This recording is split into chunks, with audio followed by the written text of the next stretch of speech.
Você sabia que existem alguns fundos imobiliários que estão entre os mais indicados por bancos e corretoras para investir ainda em 2025? Hoje eu vou te mostrar os 6 fundos que aparecem com mais frequência nessas carteiras recomendadas e montar uma simulação realista investindo cerca de R$ 1.000 em cada um deles.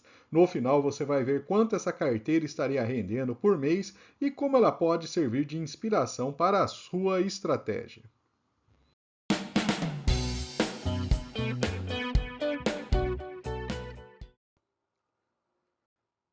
O primeiro deles, um fundo de logística, o BTLG11, né? Aqui temos aqui a distribuição dos seus imóveis, né? O Louveira 1 é o maior imóvel, né? O maior responsável por receita, responde aí por 11% da receita de locação, depois Itapevi, Mauá e Cajamar. Aqui em termos de locatário, a gente tem o Açaí se destacando, o DHL e o Unilever, os três principais. Indexador, maior parte IPCA, 47% dos inquilinos são da área de logística. Contrato atípico, 35%. Aqui temos um dado importante a se considerar, né? O fundo ele possui aí aquisições, né? E valores a pagar bem relevantes aí nos próximos anos, né? Especialmente segundo trimestre de 2026, além de uma dívida de 135 milhões de reais que está em 3 CRIs distintos. Ele tem aí o pagamento de juros e amortização. Essas dívidas na casa de IPCA mais 5,9%. O resultado dele, a gente tem aí um rendimento de 78 centavos por cota no último mês, e aqui temos o histórico de distribuição e a projeção de ficar entre 77 e 83 centavos. A evolução da cota nos últimos anos, a gente tem aqui um patamar historicamente mais baixo, né, do que ele já praticou ali em 2023, 2021. Rendimento aí de 9,5% de dividend yield, e ele é um fundo aí que tem um ligeiro desconto em relação ao seu valor patrimonial nesse momento, considerando que um passado ali atrás, né, 2023, por exemplo, ele estava 5% acima do seu valor patrimonial. Então, esse é o primeiro fundo dessa lista. O segundo fundo da lista é o KNCR11, o segundo que mais aparece nessas recomendações. Ele é um fundo praticamente todo indexado a CDI, setor de escritórios com 50% do portfólio, depois vem shopping e logística, taxa média ali é a CDI mais 2,2%, né? Aqui temos então o pagamento histórico, ele aumentou um pouco a sua distribuição nos últimos meses, né? Subindo aí de 1,16 para 1,35. Esse é um dado interessante para o investidor. Aqui temos o último resultado, é um fundo ali que teve um resultado líquido de 100 milhões de reais. Né? Um resultado bastante interessante e uma reserva não distribuída de 20 centavos por cota. Esse resultado melhor, né, também se refletiu no preço da cota, que subiu em relação ao seu valor histórico aí dos últimos 5 anos. Dividend yield de 12,5% e é um fundo que está sendo negociado ligeiramente acima aí do seu valor patrimonial, PVP de 1,02. O terceiro fundo da lista, o RBRR11, né, um fundo de papéis também, tem 86% do seu portfólio indexado a IPCA mais 9,2, então diferente do anterior, ele possui lá uma indexação ao IPCA. Interessante porque isso dá uma certa flexibilidade, né, uma diversificação na sua carteira. Em termos de setores, ele é muito bem distribuído entre residencial, logística e laje corporativo. Aqui temos o rendimento, né? Ele melhorou também ligeiramente o rendimento nos últimos meses, né? Pagando aí R$ 1 por cota. Aqui temos o resultado, né? Ele, inclusive, no último mês, né? Ele aumentou a sua reserva, ele tem 21 centavos por cota ainda a serem distribuídos. O seu patamar de preço está historicamente mais baixo do que seu histórico e 12,4% de dividend yield. Relação preço-valor patrimonial de 0,95. Então ele está com um ligeiro desconto em relação ao seu patrimônio. O quarto fundo imobiliário XPML11, aqui temos a distribuição do resultado, né? Tietê Plaza 11%, Gran Plaza Shopping 10% e o Catarina Fashion 10%. Então, fundo de shoppings, né? Com vários ativos, um porte bastante relevante, 75% do portfólio na região sudeste e tem uma distribuição também interessante em termos de administradores. As vendas por metro quadrado, né, chegaram em R$ 1.611, e isso levou a uma leve melhora no último ano no seu resultado líquido por metro quadrado. Aqui temos então o resultado financeiro dele, né? A receita de locação aí está num patamar interessante nesse momento, né? E as despesas operacionais controladas. O fundo também tem umas obrigações relevantes a serem pagas, especialmente em 2025, portfólio sim, 630 milhões de reais. O fundo até aponta que um fluxo de caixa aqui com essas obrigações, ele tem 346 milhões em caixa, e com isso o fundo precisa fazer, né, ou nova emissão, ou venda de ativos, né, ou captação de dívidas para conseguir equacionar essa questão. Esse é um dado importante que o investidor tem que ficar atento em relação a ele. Ele já possui alguns CRIs em carteira, temos aqui uma amortização crescente até 2033, né?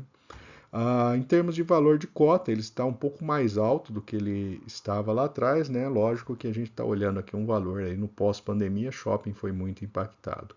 O dividend yield de 11,1%, que é um excelente dividend yield para um fundo de tijolo. A sua relação preço-valor patrimonial de 0,86, ele está bem descontado nesse momento, né? Esse é um ponto importante também que o investidor tem que ficar atento.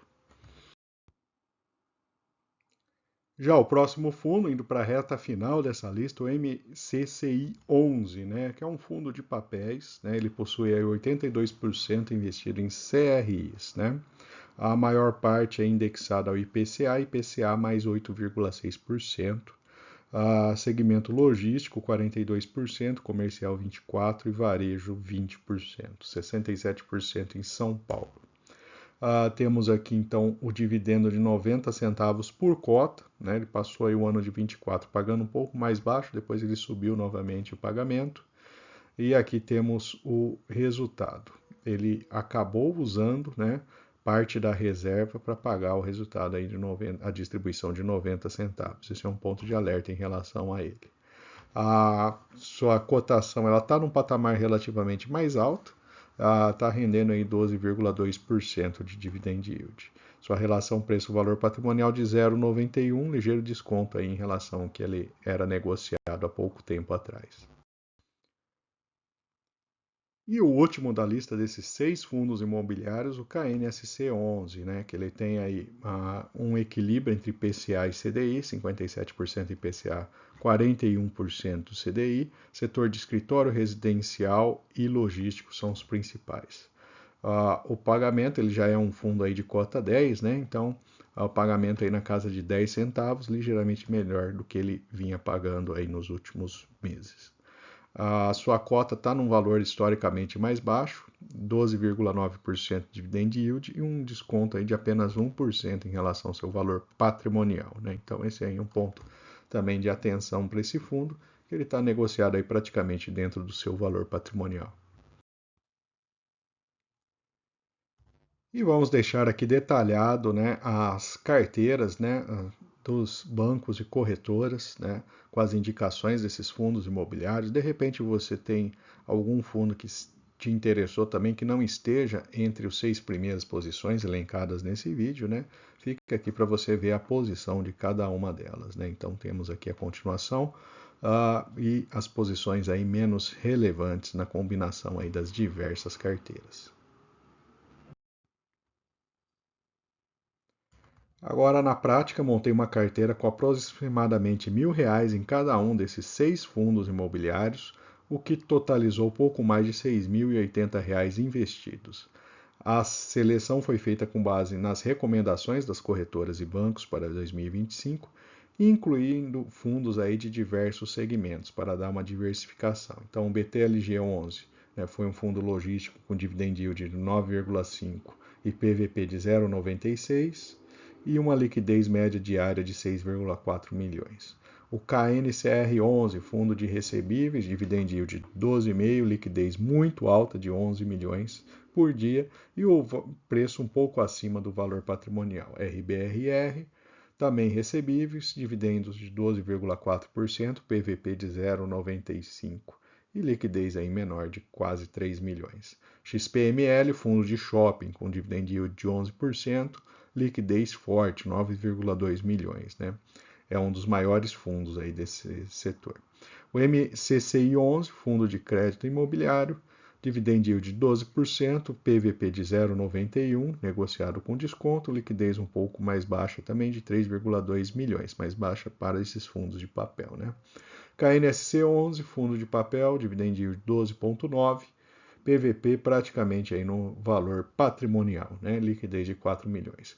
Com essa carteira baseada no último pagamento mensal somado, a gente teria aproximadamente R$ 65,40. Isso representa um yield mensal próximo aí a 11,07% em cima do capital investido, ou seja, algo em torno de 12,8% no ano, se os fundos manterem essa média de pagamento. Ou seja, uma carteira diversificada entre logística, shopping e recebíveis, ok, que tem uma concentração bastante forte em recebíveis, com bons descontos aí em relação ao valor patrimonial em vários fundos e um yield interessante para 2025. Então, esses foram os 6 fundos mais recomendados, uma carteira montada aí com investimento de R$ 1.000 em cada fundo. Se esse conteúdo fez sentido para você, né, deixe o seu like, se inscreva no canal, ative o sininho para não perder nenhuma das próximas análises. E se quiser apoiar ainda mais o canal e ter acesso antecipado aos nossos vídeos, torne-se membro. É uma forma de incentivar o trabalho e, de quebra, você recebe benefícios que vão sempre te colocar um passo à frente aí nas suas decisões de investimento. Um grande abraço e até mais.